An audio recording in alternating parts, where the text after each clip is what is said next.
When crafted well, a top-down action shooter can be some of the most exhilarating and engaging games in the medium for me, with Enter the Gungeon and Hotline Miami coming to mind. From Space is another entry into the genre, playing with a sci-fi alien invasion and asking you to think of Left 4 Dead.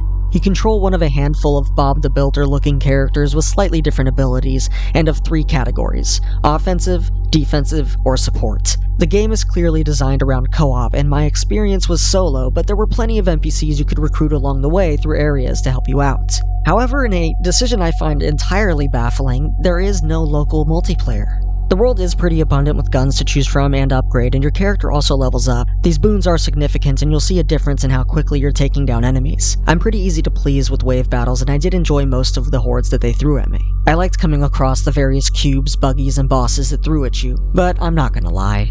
I sensed the lack of ambition from the beginning cutscenes showing the character models for people in this game, and that air pervades throughout. The areas are big but not super interestingly designed. Some doors lead back to earlier areas, but save points really are so infrequent that it was little help in staving off frustration. And there's a shocking lack of polish here.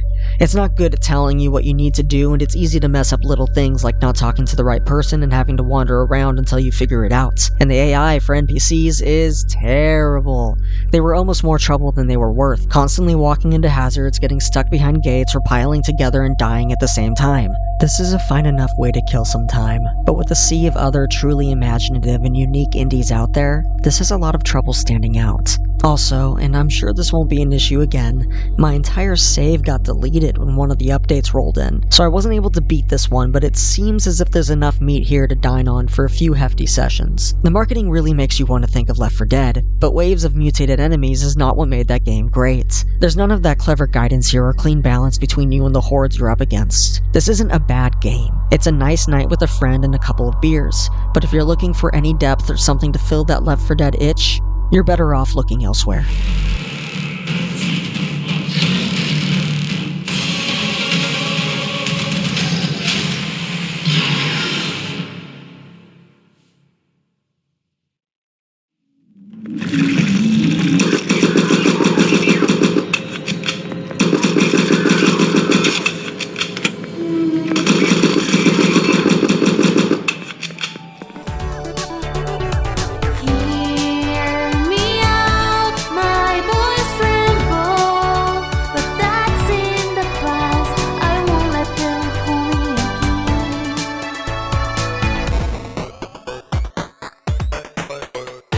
When I was just